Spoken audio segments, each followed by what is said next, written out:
오늘 함께 제가 나눌 주제는 이제 신령한 자라는 주제입니다. 오늘 말씀에 보시면 15절에 이렇게 신령한 자라고 말씀이 나오죠.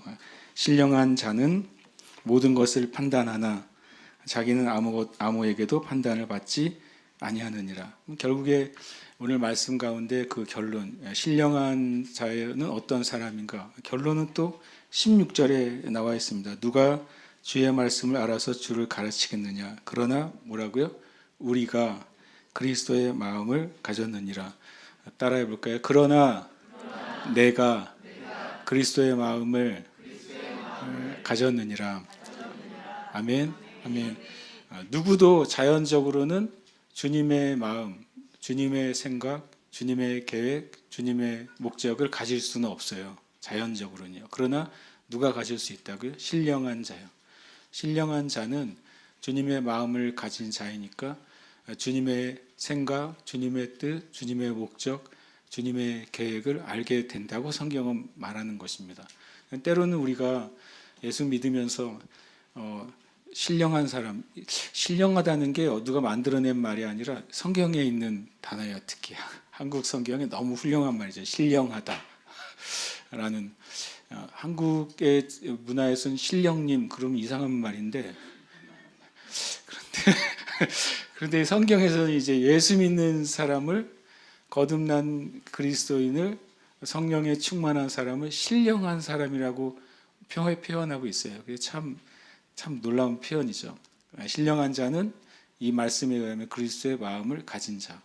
그러니까 우리가 우리 자신을 대할 때, 우리가 우리 자신에 대해서 얘기할 때 겸손할 때는 당연히 겸손해야죠. 그러나 우리의 믿는 우리의 본질을 얘기할 때는 겸손이 아니라 성경대로 얘기해야 되는 것입니다. 나는 거듭난 그리스도인이잖아요. 맞습니까? 거듭난 그리스도인 안에는 누가 계십니까? 성령님이 내주하신다고 성경에 말씀하고 있잖아요. 근데 성령님이 작으신 분이 아니잖아요. 성령님이 힘이 없는 분이 아니잖아요. 성경은 성령님이 어떤 분이라고 그랬습니까? 이 세상에 있는 자보다 어떤 분이라고요? 크신 분이라고 그랬습니다.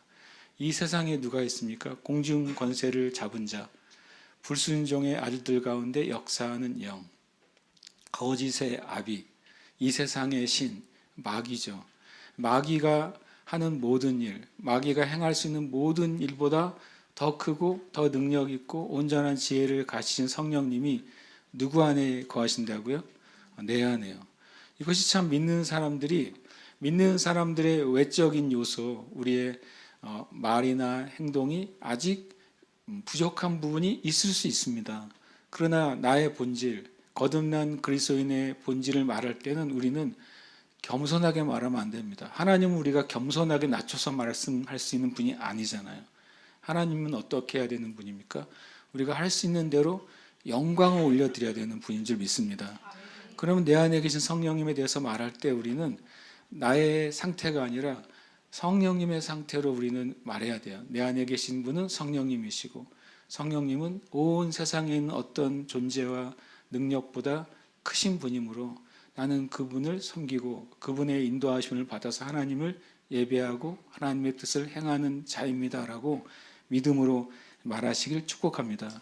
오늘 말씀에 의하면 결론은 그거라고. 신령한 자는 그리스도의 마음을 가진 자인데, 그러면 어떻게 그리스도의 마음을 가진 자, 신령한 그리스도인이 되느냐?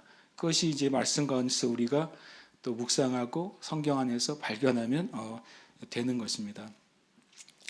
13절 말씀 한 번 더 같이 읽어볼까요? 시작. 우리가 이것을 말하거니와 사람의 지혜가 가르친 말로 아니하고 오직 성령께서 가르친 것으로 하니 영적인 일은 영적인 것으로 분별하느니라. 아멘.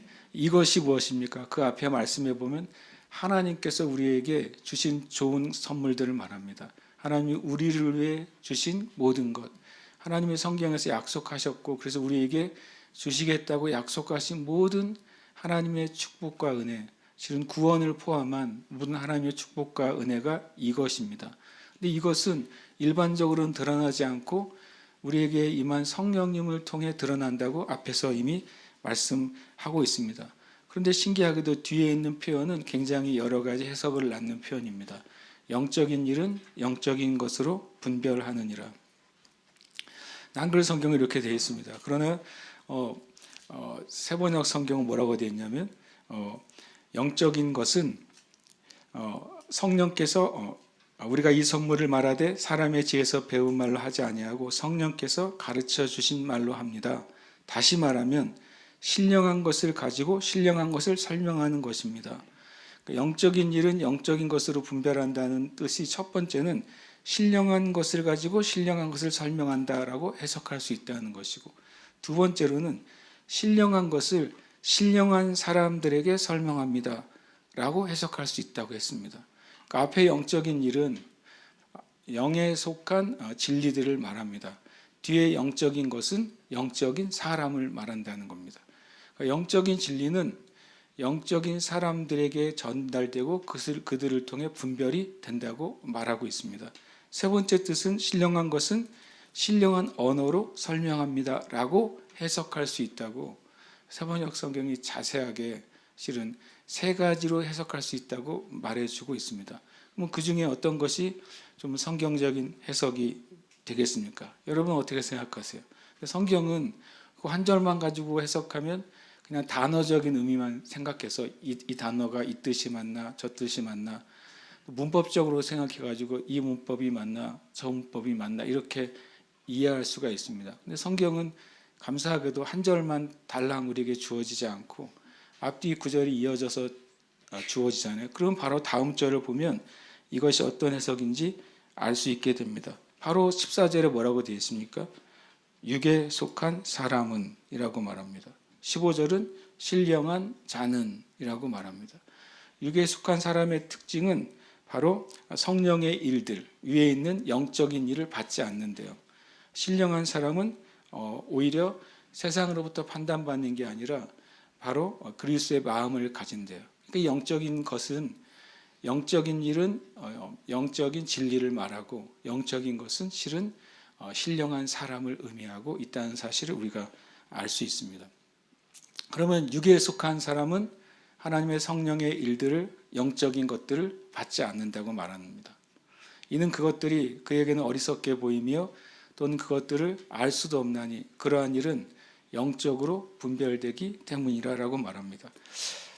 육에 속한 사람은 어떤 사람입니까? 영적이지 않은 신자죠. 쉽게 말하면. 제가 영적이지 않은 신자라는 표현을 썼어요. 그러면 예수 믿는 사람 모두 다 영적인 사람이 아닙니까? 맞죠. 거듭난 사람은 영적인 존재가 됐어요.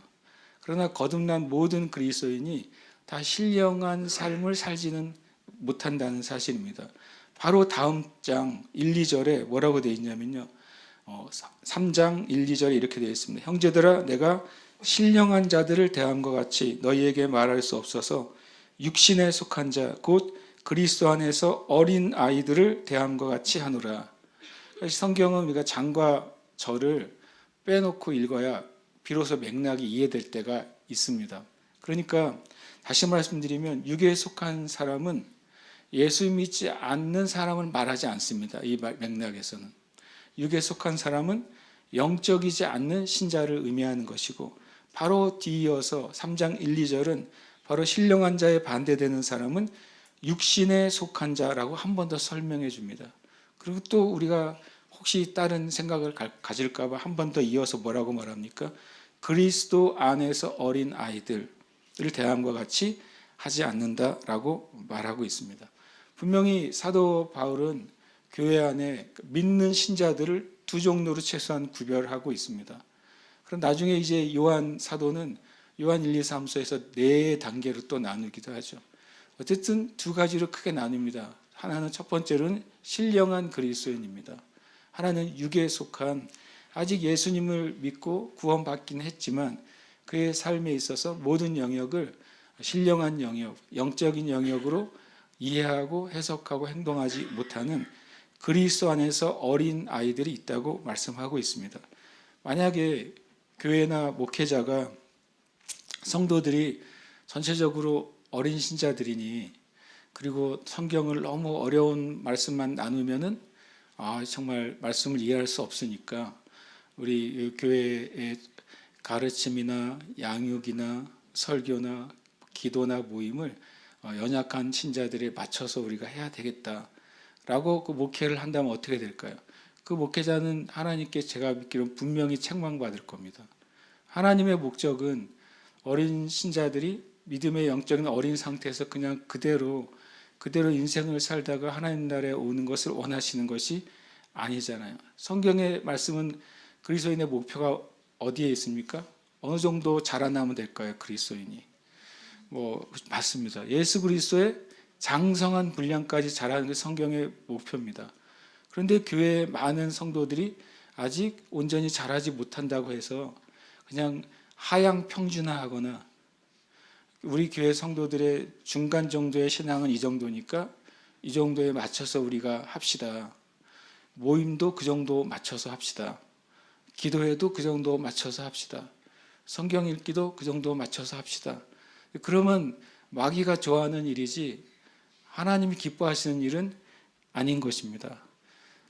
우리 교회에서 왜 BIR을 할까? 때가 되었죠. 예. 저에게는 설날이 떡국 먹는 날이 아니라 설날이 지나면 BIR이 시작되는구나 라고 저는 성경 집중 읽기의 시대가 왔구나라고 저는 생각합니다. 어떤 분은 벌써 저는 몇 바퀴 돌았습니다. 5바퀴, 6바퀴, 7바퀴 돌았습니다. 어떤 분 7번 넘게 했으니까 제가 우리 교회 성도들은 7번은 하셔야 됩니다 라고 말했으니까 7바퀴 넘었는데요 라고 저를 쳐다보시면 70번씩 7바퀴를 도세요 이렇게 말하고 싶은데 제가 최근에 이게 받아서 읽는 책 중에 이런 책이 있습니다. 이렇게 색깔이 많은 책이 있는데 책 제목이 한눈으로 보는 비주얼 성경 읽기. 재밌어요. 이렇게 데이터를 가지고 성경에 대해서 설명해 줬는데 2020년 책이고 이제 책이 안 나와서 어렵게 이제 중고 온라인을 뒤져서 책을 받게 됐어요. 근데 이걸 보다가 제가 첫 몇 장을 읽다가 조금 깜짝 놀랐어요. 2020년 통계니까 벌써 6년 전 통계잖아요. 여기에 이렇게 말합니다. 이게 미국에서 공식적인 데이터인데 2020년 기준으로 미국에서만 성경은 해마다 4천만 부가 팔립니다. 미국에서만. 우리가 미국의 교회가 아주 옛날 같지 않아요. 타락했어요 라고 말을 하는데 의외로 최근에 와서 미국의 교회들이 부흥하고 있다는 많은 데이터가 있습니다. 참 놀라운 하나님의 일이죠. 그리고 더 나아가서요. 여기에 보니까 전체 미국의 가정 중에 82%가 최소 한 권 이상 성경을 가지고 있습니다. 82%요. 대단하죠, 미국이요. 타락한다고 말은 하지만 내적으로 놀랍게도 하나님이 무엇인가 하고 계시다는 겁니다. 그리고 82%는 한 권 이상 가지고 있고요. 72%는 2권 이상 성경을 보유하고 있습니다. 이렇게 82%가 한 권 가지고 있고 72%는 2권 이상 성경을 가지고 있는데도 매년 얼마가 팔린다고요? 4천만 권이 미국에서만 팔리고 있고요.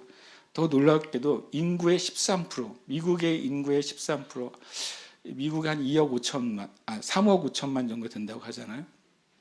맞나요? 2억 5천만인가 3억 5천만.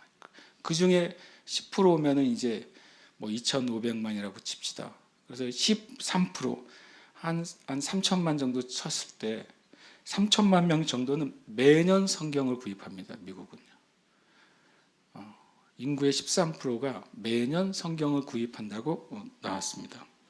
그리고 더 놀라운 데이터예요. 이것 보고 제가 BIR을 더 강력하게 추진하겠다는 강한 마음이 들었는데 2020년 미국 인구의 52%가 매년 성경을 몇 번 읽는다고요? 4번씩 읽는답니다. 이건 데이터예요. 미국 사람 성경 안 읽을 것 같은데 52%가 3번에서 4번 읽는데요. 제가 이걸 읽다가 이게 사실이야 그랬어요. 근데 이것은 공식적으로 나온 책이기 때문에 미국 안에 왜 하나님이 일하시는 일이 있는가? 실은 미국에 있는 그리스도인들이 성경을 읽기 때문입니다. 성경 매년 사는 분 있어요? 별로 없죠. 성경 한 번 살면 이거는 내 자녀에게 갑으로 넘겨줄 거야 라고 생각하시지 않으세요? 날 잡아가지고 누구 생일이나 기념일날 뷔페 한번 가면 제주도는 어마무시하게 비싸잖아요. 성경은 뷔페 반의 반도 안 돼요. 책 한 권 값이. 근데 우리 성경 사는 데는 성경을 왜 또 사? 그런단 말이에요. 제가 아는 어느 한 목사님을 직접적으로 알고 제가 그냥 알고 있는 목사님, 그분을 잘 아는 어느 한 목사님 얘기를 들었는데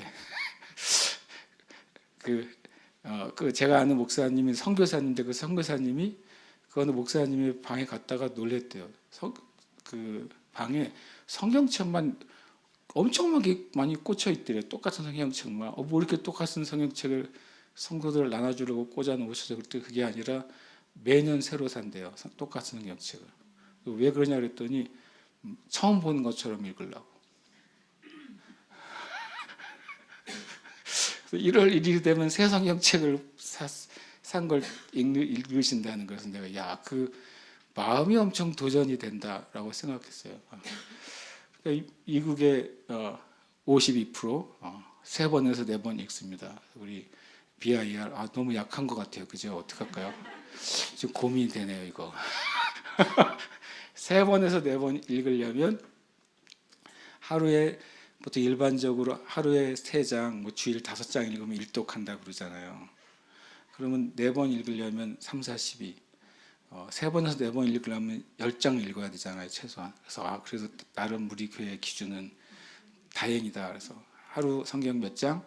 10장. 예, 기도 1시간. 우리가 그게 법도 아니고 율법도 아니고 아무것도 아니지만 그러다 우리가 그리스도인이 성경 읽는 그리스도인이 돼야 될 줄 믿습니다. 예, 그리스도인이 기도하는 그리스도인이 돼야 될 줄 믿습니다. 성경 읽고 기도하는 것은 어떤 그리스도인의 외적인 룰이 아니라 실제 경건의 삶의 가장 베이스가 되는 것입니다. 저와 여러분이 정말 육에 속한 그리스도인 안에서 어린아이의 삶에서 모두 탈피하게 되시기를 축복합니다. 신령한 자는 모든 것을 판단하나 자기는 아무에게도 판단을 받지 아니하느니라. 이 말은 예수 믿는 사람은 다 완벽하니까 다른 사람의 조언도 필요 없고 또 목회자의 조언도 필요 없다라는 말이 아니라 다른 누가 아니라 성령의 인도하심을 따르는 사람이 신령한 자라고 말씀하는 것입니다. 여러분이 스스로 나는 내 안에 계시는 성령님의 인도함을 따른다라고 마음으로 고백하시길 축복합니다. 그러나 실제로 그것은 성령님의 인도하심을 따르지만 그것은 여러분의 영의 인도를 따르는 것입니다. 거듭난 사람의 영의 성령님이 계시고 그리고 우리는 내 영 안에 오는 감동, 내 영에 임하는 음성, 내 영으로 깨달아지는 것을 따라 그것이 성경의 진리와 합치될 때 그것을 따라 살 때 우리가 주님의 마음 안에 거하고 살아가는 것입니다. 16절에 보면 누가 주의 마음을 알아서 주를 가르치겠느냐 그러나 우리가 그리스도의 마음을 가졌느니라. 전 전에 16절 말씀을 읽을 때 조금 깜짝 놀랐어요. 이 앞에까지는 누가 주의 마음을 알아서 주를 가르치겠느냐? 답은 뭐예요? 아무도 없는 거잖아요. 주님의 마음을 알아서 주님을 가르칠 수 있는 존재가 누가 있겠어요? 그런데 사도 바울은 담대한 말을 합니다. 그러나 누구도 주님의 마음을 알고 주님을 가르칠 수 없지. 그러나 놀랍게도 거듭난 그리스도인들, 세상의 영이 아니라 하나님께로부터 온 영, 성령을 받은 그리스도인들, 신령한 그리스도인은 예수 그리스도의 마음을 가졌다라고 말합니다. 영어 성경에 뭐라고 되어 있습니까? The mind of Christ라고 되어 있죠. heart가 아니라 mind라고 되어 있습니다. 그래서 한글 성경의 마음은 영어로는 5가지 단어로 분류가 되어 있어요. 영어의 5가지 단어를 한글 성경은 다 마음으로 번역을 했습니다. 좋은 의도지만 헷갈리게 만든 번역이 됐습니다. 그러면 히브리어나 헬라어는 마음이 하나냐? 5가지입니다. 그러니까 한글 성경에서 저는 이제 마음이라는 단어가 나오면 무조건 영어를 찾아봅니다. 이게 heart인지, spirit인지, soul인지, thinking인지, mind인지가 다릅니다. 그래서 여러분이 마음이라는 단어가 나오면 영어를 알든 모르든 여러분 어플로 한번 찾아보세요. 이 마음이 무슨 단어였지 이렇게. 여기서는 마인드가 뭡니까? 사고 방식, 생각입니다. 또는 가치관이라고도 할 수 있습니다. 저와 여러분은 예수님의 사고 방식을 가지게 됐습니다. 저와 여러분은 예수님의 가치관을 가진 사람들입니다. 예수님의 사고 방식과 가치관을 가졌으니까 그 근거에 의해서 우리는 생각하고 말할 수 있게 된 겁니다. 그런데 우리의 육신과 우리 안에 있는 마귀로부터 오는 잘못된 생각과 메시지, 그리고 마귀가 우리에게 온 세상으로부터 주는 세상의 정보들이 이 예수 그리스도의 기준과 이 가치관과 생각을 자꾸 훼손하는 거예요. 훼손해서 우리가 다른 방식으로 말하도록, 다른 방식으로 결정하도록, 다른 방식으로 행동하도록 우리에게 계속 우리에게 미혹하는 것입니다. 그러나 우리는 분명히 고백해야 돼요. 나는 예수 그리스도의 생각, 예수 그리스도의 가치관, 예수 그리스도의 기준을 가진 자다. 왜냐하고요? 성경을 우리가 가지고 있기 때문에 그렇습니다.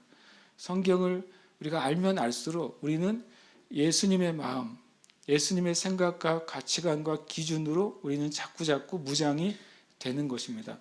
그래서 자연스럽게 우리의 말이 바로 예수님께서 하시는 것처럼 말할 수 있게 되는 것입니다. 자연스럽게 우리의 선택이 주님이 하실 법한 선택을 하게 되는 것입니다. 그것이 바로 그리스도인에게 주신 은혜인 것이죠. 제가 처음 시작할 때 오늘 말씀의 결론은 나와 있다 그랬어요. 신령한 자는 그리스도의 마음을 가진 자다. 그러면 과연 어떻게 하면 그리스도의 마음을 가진 신령한 그리스도인이 되느냐? 그것은 실은 성경에는 그것을 하나님과 동행하는 삶이 바로 주님의 마음을 가진 자, 신령한 자의 어떻게 보면 결정판이라고 할 수 있습니다. 창세기에서도 에녹이 하나님과 동행했다고 말합니다. 성경에서 계속 아브라함도 주님과 동행하는 삶을 살았다고 말씀하시는 겁니다. 그럼 이제 하나님과 동행하는 삶이 무엇인지를 좀 정리하고 기도하고 싶은데요. 함께 읽겠습니다. 또한 할례자의 조상이 되었나니 곧 할례 받을 자에게뿐 아니라 우리 조상 아브라함이 무할례 시에 가졌던 믿음의 자취를 따르는 자들에게도 그러하니라. 아멘. 우리 그리스도인들은 누구의 자취를 따라가요? 당연히 예수님 자취를 따라가는데 예수님의 자취, 하나님의 마음을 가진 자, 신령한 자, 우리의 믿음의 조상을 성경은 아브라함이라고 분명히 제시해 주고 있어요. 그러니까 아브라함은 하나님과 동행했던 삶의 우리의 조상인 것입니다. 아브라함은 신령한 자의 삶에 대한 우리의 모델인 것입니다. 그러면 성경은 뭐라고 말하냐? 아브라함이 무할례 시에 가졌던 믿음의 자취를 따르는 자들, 그들에게도 아브라함에게 속한 축복, 아브라함에게 속한 은혜가 똑같이 주어진다고 말씀하고 있습니다. 아브라함이 무할례 시에 가졌던 믿음, 그 믿음이 어떤 믿음입니까? 그것은 바로 믿음으로 행하고 보는 것을 행하지 않는 믿음인 것입니다. 고린도후서 5장 7절에 이는 우리가 믿음으로 행하고 보는 것을 행하지 아니함이로라. 우리는 믿음으로 행하고 보는 것, 육체의 오감을 따라서 행하지 말아야 되는 것입니다. 그리고 일상의 삶을 살 때는 상식을 따라 살아야죠. 그렇죠? 차가 엄청 빠른 속도로 달려오고 있는 도로에서 믿음으로 걸어가시면 안 됩니다.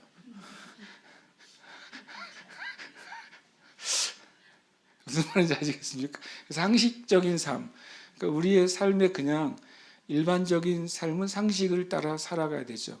그렇지만 분명히 영적인 영역과 영적인 문제에 있어서는 상식을 따라 결정하면 안 됩니다. 그것은 바로 믿음을 따라서 결정하셔야 됩니다. 그래서 영적인 문제는 영적인 믿음으로 접근을 할 때 우리가 아브라함의 자취를 따르는 삶을 사게 되는 것입니다. 두 번째, 하나님과 동행하는 삶은 영으로 행하는 삶입니다. 로마서 1장 8절은 우리에게 성령을 따라 사는 삶이 아니라 우리의 영을 따라 사는 삶이라고 우리에게 말씀해 주고 있습니다.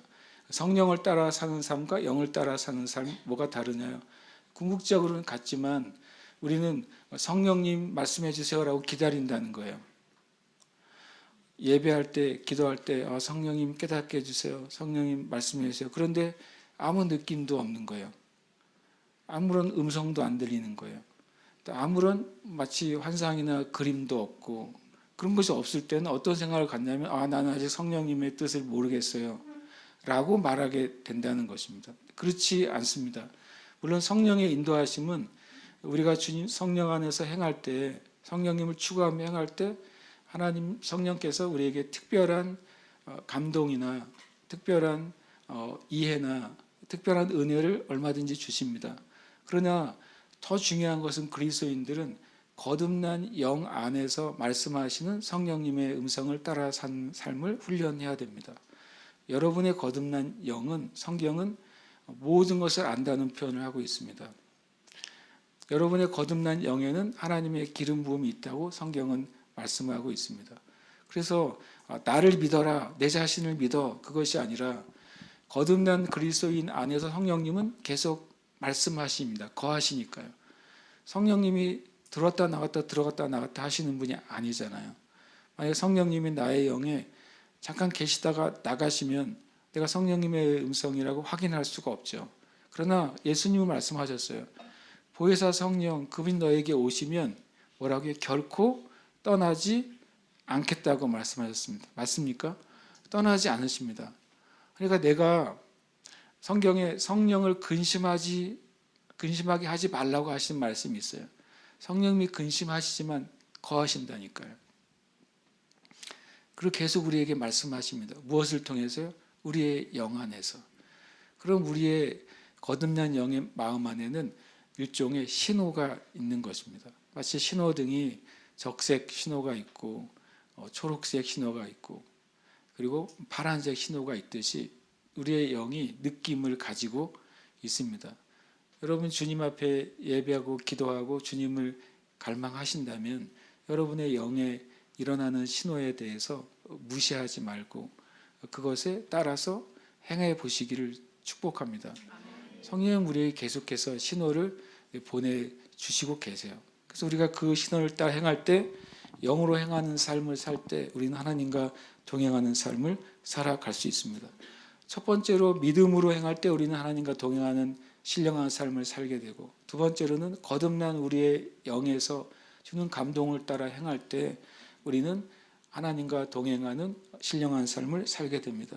세 번째로는 빛 가운데 행하는 삶을 살 때 우리는 하나님과 동행하는 신령한 삶을 살게 됩니다.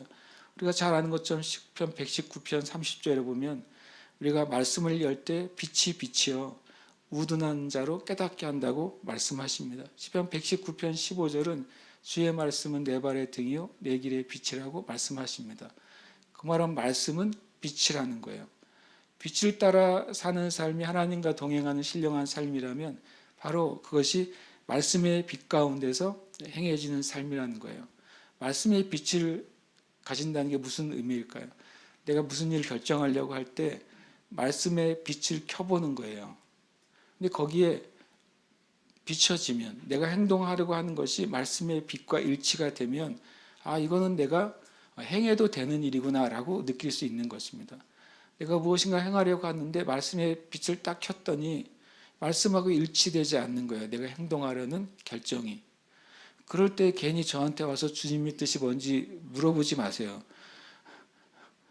가끔은요 좀 조심스러운 말인데 어떤 문제에 대해서 목사님 이게 주님의 뜻이 뭔지 알려주세요라고 하는 분들은 제가 보기엔 99%는 실제로 말씀과 일치하지 않는 일을 결정하려고 하는 겁니다. 이 일을 결정하려고 하는데 마음 한켠에서는 성경적이진 않아. 그리고 주님의 뜻은 아닌 것 같아. 그런데 왜 기도하러 옵니까? 내가 하고 싶어서요. 내가 하고 싶은 거예요. 그리고 내가 보기에 그게 좋은 거예요. 그럴 땐 꼭 누구에게 찾아가서 기도해 주세요 그래요. 꼭 제가 아니어도 서로 그럴걸요. 집사님 내가 이거 이렇게 하려고 그러는데 기도해 주세요. 그때 그런 얘기를 들으면 알면서 이렇게 얘기해 주세요. 여러분의 영은 압니다. 내가 하는 결정이 하나님이 기뻐하실 수 있는 행동인지 하나님이 기뻐하실 수 있는 결정인지 거듭난 그리스도인은 대부분 알아요. 근데 왜 기도를 부탁합니까? 아닌데도 하고 싶어서 누군가의 조력이 필요한 거죠. 누군가가 동의해 주기를 바라는 때가 많습니다. 그러나 여러분과 저는 빛 가운데 행할 수 있습니다. 진짜 문제라고 하는 것이 있다면 우리가 말씀을 모른다는 게 문제죠. 진짜 믿음의 양식 1월 1일이 너무 저는 되게 매년 1월 1일 읽을 때마다 그래 맞아 그 생각을 합니다. 우리가 믿음이 오는 길은 오직 말씀이라고 그랬잖아요. 그러니까 우리가 믿음이 자라지 않는 이유는 단순한데 말씀에 대한 이해가 부족한 만큼 믿음이 자라지 않는다. 믿음이 자동적으로 자라는 길은 말씀에 대한 이해가 자라는 만큼 나의 믿음도 자란다. 그러니까 말씀을 읽고 말씀을 묵상하고 말씀대로 행하기로 결정하라. 저는 매년 믿음의 양식 1월 1일은 정말 무릎을 치면서 다시 마음을 이렇게 다잡는 말씀이 되는 것입니다. 여러분 빛 가운데 행하고 하나님과 동행하고 또 신령한 삶을 살기를 원하십니까? 정말로 말씀을 가까이 하려고 결정하시길 축복합니다. 우리는 말씀을 가까이 하기에 좋은 시대에 살고 있잖아요. 근데 한 가지 이렇게 속는 것이 있습니다. 좋은 설교들을 많이 들으면 말씀을 가까이 하는 거라고 가끔 속을 때가 있습니다. 좋은 설교를 많이 듣는 건 정말 좋은 일이죠. 그러나 여러분이 여러분의 눈과 입술로 마음으로 말씀을 대하는 것과는 완전히 다른 것입니다. 여러분이 말씀을 가까이 할 때 하나님의 은혜가 임할 줄 믿습니다. 그 끝으로 네 번째, 우리가 하나님과 동행하고 정말 신령한 삶을 사는 그 길은 바로 하나님과 함께 서로 교제를 나누며 행하는 삶입니다. 이것은 굉장히 중요한데 한번 찾아보겠습니다. 요한일서 이걸 한번 찾아보시겠어요? 요한일서 1장. 이건 같이 읽어보고 싶습니다.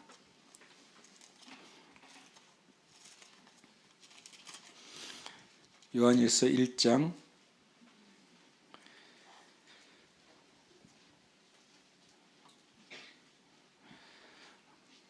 요한일서 1장 3절입니다. 같이 한번 읽겠습니다. 시작. 우리가 보고 들은 바를 너희에게도 전함은 너희로 우리와 사귐이 있게 하려 함이니 우리의 사귐은 아버지와 그의 아들 예수 그리스도와 더불어 누림이라. 아멘. 이 말씀을 보시면서 대답을 해보세요. 이 사도 요한이 우리가 보고 들은 바는 예수님에 대해서 본 것이죠. 예수님의 말씀을 들은 것입니다. 복음의 모든 진리죠. 이 복음의 모든 진리를 너희에게서 전하는 목적이 뭐라고요? 너희로 우리와 뭐가 있게요? 사귐이 있게. 여기서 너희는 누굽니까? 그리스도인들이죠. 우리는 말씀을 전하는 자들입니다. 이거 좀 잘 이해해야 됩니다. 우리가 복음을 전하는 이유는 주님과 사귀기 위해서 아닌가요? 맞는데 놀랍게도 그것이 중간 단계라고 말하는 겁니다. 복음이 전해지는 목적은 그리스도인끼리 사귐을 위한 거라고 말하고 있다는 사실이 참 놀랍습니다. 그러면서 우리의 사귐은 뭐라고요? 아버지와 그의 아들 예수 그리스도와 더불어 누림이라. 그러니까 아버지와 예수 그리스도의 사귐이 전제가 된 그리스도인의 사귐을 위해서 복음을 전한다고 말했습니다. 그러면 거꾸로 말하면 누군가가 복음을 들었으면 첫 번째로 복음을 들은 그 사람은 1차적으로 누구와 사귐이 시작돼야 돼요? 하나님과 예수 그리스도와 사귐이 시작돼야 돼요. 복음을 들은 사람이 하나님과 예수 그리스도의 교제가 있다는 것의 증거가 뭐라고요? 다른 형제 자매들과의 교제라고 말씀하고 있다는 겁니다. 이건 굉장히 중요한 말씀이에요. 왜냐하면 많은 사람들이 신앙생활을 혼자 해도 괜찮다고 생각하는 사람들이 있기 때문에 그렇습니다. 내가 주님을 믿고 거듭나고 그 하나님 아버지와 깊이 교제하면 되지. 그리고 내가 다른 어떤 신앙의 삶을 다른 사람들과 하지 못하더라도 내 개인적인 신앙을 이 악하고 음란하고 폐역한 세대에서 잘 지켜나가면 되지 라고 생각하는 그리스도인들이 엄청 많은 시대에 우리가 살고 있기 때문에 그렇습니다. 그러나 사도 요한은 근본적인 질문을 하는 겁니다. 복음의 목적은 당신이 하나님과 예수 그리스도와의 깊은 교제 가운데 들어가는 것입니다. 근데 거기서 복음의 목적이 끝나지 않고 그 하나님과 예수 그리스도의 교제 안에서 모든 믿는 자들과의 사귐이 복음의 최종적인 목적입니다. 라고 말씀하고 있다는 것입니다. 7절 한번 보십시오. 7절은 좀 더 강력하게 말씀하고 있습니다. 요한일서 1장 7절입니다. 시작. 그가 빛 가운데 계신 것 같이 우리도 빛 가운데 행하면 우리가 서로 사귐이 있고 그 아들 예수의 피가 우리를 모든 죄에서 깨끗하게 하실 것이요. 아멘. 이 말씀을 말합니다. 하나님께서 빛 가운데 계십니다. 그리고 우리도 빛 가운데 행합니다. 아까 빛 가운데 행한다는 것은 뭐라고요? 말씀의 빛 가운데서 행한 것입니다. 하나님의 빛이시고 하나님 우리에게 비춰주시는 그 진리의 말씀의 빛 가운데 내가 행하면 두 가지 일이 일어난다고 말하고 있습니다. 첫 번째로는 성도의 교제죠. 우리가 서로 사귐이 있는 일이 일어날 것이다. 당신이 빛 가운데 간다는 증거는 성도의 교제 가운데 더 놀라운 은혜가 있다는 것이다. 그리고 또 너희가 빛 가운데 간다고 하는 것은 그때 예수님의 피가 우리를 계속해서 깨끗하게 하시는 은혜가 거기에서 나타난다라고 말씀하고 있습니다. 우리는 말씀과 기도를 통해서 하나님과 교제를 갖습니다. 죄는 그 교제를 막는 것입니다. 예수 그리스도를 믿는 사람들도 죄에 접촉할 때가 있는 것이죠. 우리가 죄를 지을 때 그리스도인들은 구원이 삭제되는 것이 아니라 뭐가 끊어지는 것입니까? 하나님과의 깊은 교제가 무너지는 것입니다. 그래서 요한일서 1장 9절은 이 말을 하는 겁니다. 만일 우리가 우리 죄를 자백하면 그 자백은 왜 무엇을 위한 것입니까? 하나님과의 교제 회복을 위한 것입니다. 저와 여러분이 살아가다가 내가 주님 앞에 죄된 행동과 말을 했구나 라는 것을 깨닫는 순간 그 자리에서 회개하십시오. 오늘 밤에 교회 가서 좀 진하게 회개해야지 라고 생각하지 마시고 내가 생각도 않게 확 그냥 다른 사람을 찌르는 말을 해버렸어요. 그리고 돌아서서 오는데 내 마음에 이거 내 마음의 양심에 찔림이 있어요. 그럼 어떻게 해요? 그 자리에서 회개하는 겁니다. 하나님, 내가 마음에 있는 생각을 분으로 발설해 버렸어요. 주님, 이 죄를 주님께 올려드리고 회개합니다. 그 자백하는 것입니다. 그때 성경은 뭐가 회복된다고요? 주님과의 사귐이 회복되고 그리고 예수님의 보혈의 은혜가 내 안에서 계속 흘러서 나를 깨끗게 하신다고 성경은 말씀하시는 것입니다. 그래서 우리 삶 가운데 정말 이 자백은 예수의 피가 우리 안에서 계속 우리를 육적으로 영적으로 깨끗하게 하시는 효력이 있습니다. 비타민C, 메가도스보다 훨씬 효과가 큰 우리를 정결케 하는 힘은 자백하는 삶을 사는 겁니다. 즉시로 하나님께 자백해놓고 나중에 다시 또 회개하지 마십시오. 주님은 내가 자백한 것을 저는 미쁘시고 의로우사 우리 죄를 사하시며 모든 불의에서 우리를 뭐라고요? 깨끗게 하신다고 했습니다. 그럼 그것을 믿으세요. 자백하고 믿으십시오. 그 다음에 내가 실수해서 죄 지은 사람 만났을 때 성령님이 부드러운 마음을 주시면 그때 얘기하면 됩니다. 매번 꼭 가서 얘기하는 게 아니라 우리 안에 이 간단한 성경의 진리 안에서 우리가 계속 깨끗하게 되고 영적으로 육적으로 건강하게 되는 은혜를 누리시길 축복합니다. 그리고 또 한 가지 이건 되게 말씀을 제가 이제 해기 목사님의 책 중에 하나님과 동행하기라는 책이 있습니다. 그분의 했던 설교를 누가 이제 녹화한 것을 이제 기록해 가지고 23개 정도의 설교, 정말 핵심적인 진리들을 해놓은 책이 있는데 거기에 22번째 설교에 하나님과 동행하는 비밀의 뒤에 부분에 이런 말이 있습니다. 이 요한일서 1장 3절과 7절 말씀을 나누면서 이렇게 말하는데 그대로 제가 옮겨서 말해 보려고 합니다. 이 말은 강력할 수 있지만 사실입니다. 그게 강력하지만 사실인 말이 이것입니다. 동료 그리스도인들과 교제를 나누지 않는 신자는 빛 가운데 행하고 있지 않으며 하나님과 동행하고 있지 않습니다. 만일 하나님이 빛 가운데 계신 것 같이 우리가 빛 가운데 행한다면 우리는 하나님과 교제할 뿐 아니라 또한 성도 간에도 서로 교제하게 되는 것입니다. 세월은 짧습니다. 예수님이 이 땅에 다시 오실 그날이 빠르게 다가오고 있습니다. 그 어느 때보다도 더욱 오늘부터 우리는 하나님과 동행하는 법을 배울 필요가 있습니다. 이 문장을 읽을 때 이게 뭐가 강력하지? 라고 생각했는데 생각해보니까 강력한 거예요. 동료 그리스도인들과 신앙의 교제를 나누지 않는 사람은 하나님과 빛 가운데 있지 못하다는 거예요.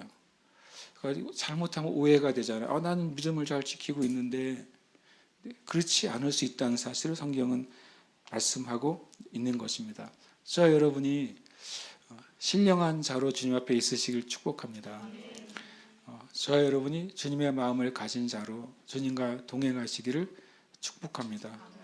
믿음으로 행하고 영을 따라 행하고 말씀의 빛을 따라 행하고 하나님과 교제하며 성도들의 교제 가운데 행하는 신령한 그리스도인의 삶을 사시기를 축복합니다. 함께 이 시간 기도하겠습니다. 함께 고백하겠습니다. 예수 그리스도를 믿고 거듭난 나는 성령이 내주하시는 신령한 자입니다. 아멘. 자신 있게 한 번 더 고백할까요? 시작. 예수 그리스도를 믿고 거듭난 나는 성령이 내주하시는 신령한 자입니다. 아멘. 고백합니다. 나는 신령한 자로 예수 그리스도의 마음을 가지고 있으며 하나님과 동행하는 삶을 삽니다. 아멘. 한 번 더요.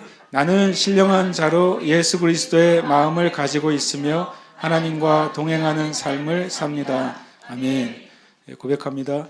나는 믿음과 거듭난 영과 말씀의 빛 가운데서 행하며 하나님과 교제하는 삶을 삽니다. 아멘. 한 번 더요. 나는 믿음과 거듭난 영과 말씀의 빛 가운데서 행하며 하나님과 교제하는 삶을 삽니다. 아멘. 우리가 좀 기도할 건데요. 우리가 정말 우리 자신을 주님 앞에 좀 비춰보고 싶습니다.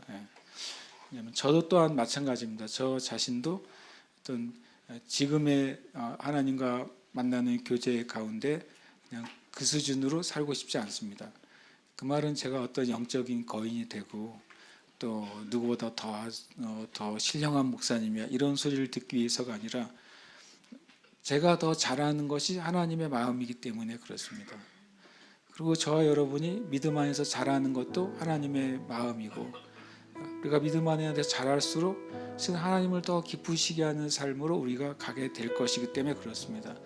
그리고 우리가 성경 말씀 그대로 신령한 자의 삶을 살고 하나님을 더 마음을 알수록 실은 진짜 행복해지는 것은 우리 자신이기 때문에 그렇습니다. 진짜 우리 안에 진정한 만족, 진정한 행복, 진정한 빛의 삶이 우리에게 되돌아오기 때문에 그렇습니다. 그럼 이것 우리가 한번 우리 이름을 넣어서 고백할 때 고백하고서 여러분과 제가 주님 제가 정말 말씀 그대로 영에 속한 그리스도인이 되기를 원합니다. 육신에 속한 그리스도인이 아니라 영에 속한 그리스도인 되길 원합니다. 성경은 육에 속한 그리스도인도 있고 영에 속한 신령한 그리스도인도 있다고 말씀하셨습니다. 하나님이 저와 여러분을 통해 하나님의 선한 일을 이루기를 원하십니까? 그럼 우리가 그것을 받을 수 있는 신령한 그릇이 되어야 됩니다. 하나님의 일들을 받을 수 있는 신령한 그릇. 우리가 질그릇이지만 하나님의 능력이 임할 수 있는 질그릇이라고 성경은 말씀합니다. 우리가 육신을 가진 연약한 몸을 가지고 있지만 그러나 하나님의 크나큰 능력이 우리 삶을 통해 몸을 통해 역사할 수 있는 존재라고 성경은 분명히 말씀하십니다. 그래서 저와 여러분이 교만한 마음이 아니라 하나님은 나를 통해 하나님의 크신 일을 하실 수 있음을 내가 믿습니다. 우리는 우리의 시간이 얼마 남지 않았다고 말할지 모르지만 그러나 하나님은 시간이 부족하지 않으십니다. 하나님은 하루가 천년 같으신 분이십니다. 저와 여러분의 인생의 날을 통해 얼마든지 그리고 놀랍게 그리고 위대한 하나님의 일을 하실 수 있는 분이십니다. 우리가 그분에게 우리의 삶을 열어드릴 때 우리가 신령한 자로 신령한 그릇으로 우리 자신을 주님께 내어드릴 때 그것은 얼마든지 가능한 일입니다.